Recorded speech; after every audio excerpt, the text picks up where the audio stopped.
오늘 본문은 이제 빌라도의 명에 의해서 예수님께서 십자가에 달리시는 장면을 기록하고 있습니다.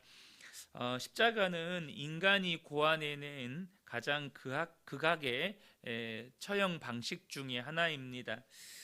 당시 거대한 제국을 이루었던 로마는 그들이 통치하는 식민지 사람들에게 로마에 대항하면 어떤 운명에 처하게 될지를 보여주면서 복종을 이끌어내기 위해서 이 십자가형을 단순히 사형 제도로서만 쓴 것이 아니고 선전 도구로도 사용을 했습니다. 이 십자가에서 처형 대상은 죽기 전에 그의 모든 인생이 부정당하며 발가벗겨진 채 수치와 저주를 그의 인생의 마지막 기억으로 각인하게 됩니다. 그러니까 당하는 자든 보는 자든 십자가는 너무나도 고통스러운 사형 제도인 것이죠. 그만큼 십자가는 무섭고 잔인한 사형 도구였습니다. 예수님은 이제 십자가를 지고 성문 밖으로 나가서 이 골고다에서 십자가에 못 박혀 달리시게 됩니다. 예수님이 매달리신 십자가에는 나사렛 유대인의 왕이라는 죄패가 세 나라의 언어로 이렇게 기록되어 있습니다. 그런데 오늘 본문에 보면 그렇게 예수님을 유대인의 왕이라고 기록된 팻말이 그 위에 붙고 예수님이 십자가에 달리시고 또 좌우편에 죄수들도 함께 달렸다고 이렇게 기록을 하고 있는데요. 요한은 특이하게 다른 복음서에 보면 이 죄수들과 나누었던 대화의 내용들이 기록이 되어 있잖아요. 근데 요한복음에는 그 내용은 기록하지 않고 마치 이 좌우에 매달린 죄수들이 왕이신 예수님의 수행원인 듯 묘사를 하고 있다는 것입니다. 왕이신 예수님이 달렸고 좌우에 죄수가 달려 있다는 거죠. 18절 19절을 보면 그들이 거기서 예수를 십자가에 못 박을새 다른 두 사람도 그와 함께 좌우편에 못 박으니 예수는 가운데 있더라. 빌라도가 패를 써서 십자가 위에 붙이니 나사렛 예수 유대인의 왕이라 기록되었더라. 그러니까 가운데 왕이 계시고 좌우편에 그 왕을 수행하는 사람들이 서 있는 것처럼 요한은 이렇게 묘사를 하고 있어요. 이렇게 요한이 예수님이 십자가에 달리신 장면을 기록하고 있는 것은 십자가가 어떤 의미를 가지고 있는지를 이렇게 드러내기 위함입니다. 세상은 지금 창조주 하나님을 거부하고 반역하면서 그분의 아들 예수님을 십자가에 매달아 가장 고통스럽고 수치스러운 자리로 끌어내리려고 하고 있습니다. 그런데 하나님은 십자가에 자신의 목숨을 내어주시는 아들의 순종을 받으시고 예수님을 조금 더 영광스러운 자리로 올리신 것입니다. 그러니까 십자가가 영광의 자리였다는 거예요. 예수님이 십자가에 달리심으로 인하여 이미 영광받기 시작했다는 것입니다. 요한은 이것을 상징적으로 보여주기를 원했어요. 저는 이 모습에서 예수를 믿는 성도에게 어떤 자리가 영광스러운 자리인지 우리 한번 생각해 보기를 원합니다. 세상 사람들은요, 성공의 자리, 명예의 자리, 혹은 돈과 권력의 자리가 영광받는 자리라고 말합니다.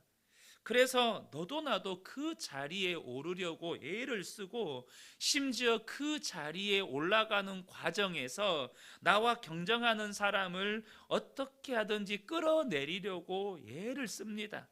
그리고 이제 그 자리에 오르기 위해서 혹은 그 자리에 올라서도 나 이런 사람이라고 끊임없이 사람들에게 자신을 드러내면서 그렇게 인정받기를 원해요.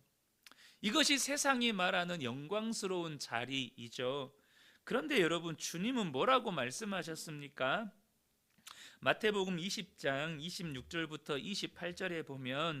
너희 중에는 그렇지 않아야 하나니 너희 중에 누구든지 크고자 하는 자는 너희를 섬기는 자가 되고 너희 중에 누구든지 으뜸이 되고자 하는 자는 너희의 종이 되어야 하리라. 인자가 온 것은 섬김을 받으려 함이 아니라 도리어 섬기려 하고 자기 목숨을 많은 사람의 대속물로 주려 함이니라. 여러분, 세상은요 더 높은 자리에 오르는 것이 영광스러운 자리예요. 더 높은 자리가 영광스러운 자리라는 거죠. 그런데 예수님은 누군가를 섬기기 위해서 낮아지는 그 자리가 영광스러운 자리라고 말씀하십니다. 예수님은 가장 고통스럽고 수치스러운 자리에까지 내려가셨고 이후에 죽음의 자리까지 내려가십니다. 그리고 예수님은 그 고통과 수치와 죽음의 터널을 지나서 가장 영광스럽게 부활하시고 하나님 보좌 우편에 앉으십니다. 그러니까 여러분, 십자가는 가장 인간의 눈에 보일 때는, 세상의 기준으로 보면 가장 수치스럽고 고통스러운 자리이지만 하나님은 이미 그를 영광의 자리로 올리기 시작하셨다는 것이죠. 그러므로 저와 여러분이 성도에게 있어 가장 영광스러운 자리가 어느 자리인지 꼭 기억하셨으면 좋겠습니다. 누군가를 섬기기 위한 자리, 누군가를 섬기기 위해서 낮아지는 자리, 그 자리가 성도에게 가장 영광스러운 자리라는 것이죠.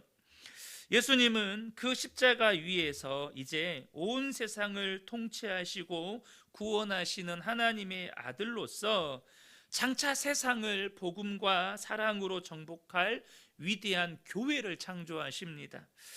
본문에는 주님이 교회를 창조하시는 것을 상징적으로 보여주는 장면이 또 하나 등장합니다.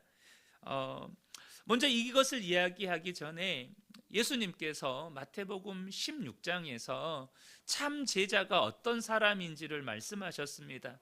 바로 자기를 부인하고 자기 십자가를 지고 예수님을 따르는 자가 예수님의 참 제자라고 말씀을 하셨습니다. 그런데 오늘 본문에 보면 그 무섭고 두려운 십자가 그 밑에까지 자신을 따라온 사람들이 있었어요. 본문에 소개하고 있죠. 3명의 마리아, 또 예수님의 이모, 그리고 또 예수님의 사랑하는 제자. 이렇게 여러분, 예수님은 고통과 수치의 자리에 계시지만 그 자리를 따라가는 제자들이라고 왜 안 두렵겠어요? 나도 예수님처럼 십자가에 매달릴 수도 있다라는 그 두려움과 공포가 그 자리에 나아가는 제자들에게도 있는 것이죠. 그럼에도 불구하고 그 십자가 밑에까지 따라온 자들이 있었다는 거예요. 그런데 그 십자가 밑에까지 따라온 사람 중에 일부인 예수님의 어머니와 요한에게 예수님이 하신 말씀이 있어요. 26절, 27절을 보겠습니다. 예수께서 자기의 어머니와 사랑하는 제자가 곁에 서 있는 것을 보시고 자기 어머니께 말씀하시되 여자여 보소서 아들이니이다.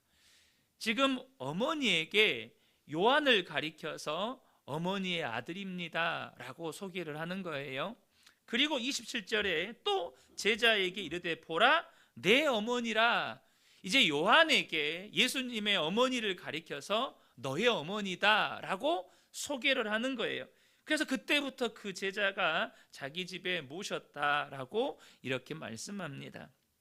우리는 이것을 단순히 예수님께서 이제 돌아가시잖아요. 십자가에 달려 죽으신 후에 인간적으로 어머니를 봉양하지를 못하고 자신이 죽게 되니까 늙은 어머니를 이 요한에게 봉양하라고 부탁한 것으로 단순히 이해할 수 있습니다. 그런데 여러분, 예수님에게도 여러 동생들이 있잖아요.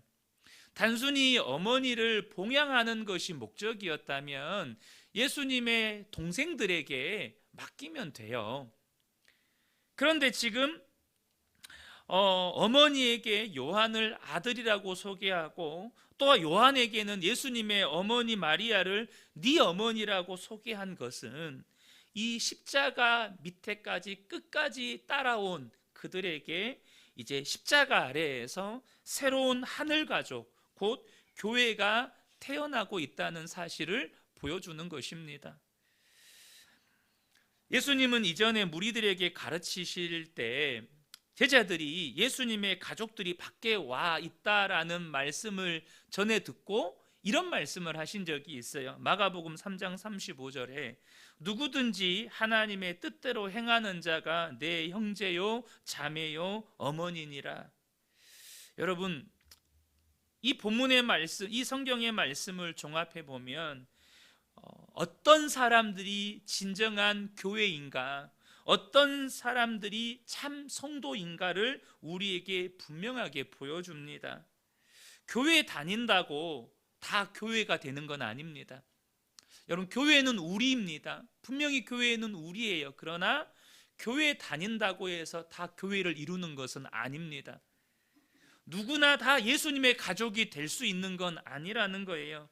오늘 본문의 말씀은 누가 참 성도이고 어떤 사람이 진정한 교회를 이룰 수 있는가를 보여줍니다. 그들은 바로 십자가 아래에 모인 사람들이었습니다. 십자가 아래에 모인 사람들이었다는 거예요. 자기를 부인하고 자기 십자가를 지고 끝까지 예수님이 달리신 그 십자가 아래까지 따라온 그 사람들. 여러분, 앞서도 말씀드렸지만 예수님이 그 짊어지신 십자가는 너무나도 고통스럽고 수치스럽고 인간이 고안해낸 최악의 사형 도구였다 말씀드렸잖아요. 근데 그 자리까지 따라가는 제자들도 감당해야 될 십자가가 있는 거예요. 얼마나 두려웠겠어요? 얼마나 슬펐겠어요? 얼마나 힘들었겠어요? 근데 그 자리까지 자기 십자가를 지고 그들도 나아가는 거죠. 마가복음 3장 35절에 비추면 그것이 하나님의 뜻이라면 비록 고통스럽고 손해보는 일이라 할지라도 끝까지 행하는 그 사람이 예수님의 가족이고 진정한 교회를 이룰 수 있다라는 것입니다. 사랑하는 성도 여러분, 우리가 교회입니다. 그런데 꼭 기억하셨으면 좋겠습니다. 교회를 이루는 사람들은 십자가 아래까지 나아가는 사람들입니다. 그러므로 여러분, 저와 여러분이 때로는 우리가 이미 교회가 되었지만 교회가 때로는 하나 되지 못할 때가 있잖아요. 정말 우리가 교회임에도 불구하고 그 교회를 이룬 성도 안에서 때로는 갈등도 있고 다툼도 있고 이런 일도 있잖아요. 그럴 때 저와 여러분이 기억하셔야 합니다. 우리가 십자가 아래로 모이셔야 합니다. 십자가에 달리신 예수님을 바라보셔야 합니다. 저 십자가가 나를 위해 지신 십자가지.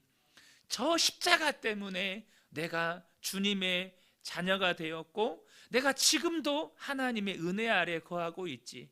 여러분, 십자가 아래 모든 성도들이 모일 때 진정한 교회로 재탄생할 수 있는 것입니다. 이 새벽에 함께 예배하는 우리 모든 성도님들이, 오늘 이제 목요일이잖아요. 내일은 금요일입니다. 보통 우리가 금요일을 성금요일이라고 합니다. 예수님이 죽으시고 죽음의 자리까지 나아가신 그날, 저와 여러분이 이 십자가를 묵상하면서 정말로 무엇이 우리에게 더 영광스러운 자리이고 누가 참 교회를 이룰 수 있는지를 더 깊이 묵상하고 저와 여러분이 온전한 주님이 이끄시는 영광스러운 자리에 또한 교회로 살아가는 복된 분들 되시기를 예수님의 이름으로 축복합니다.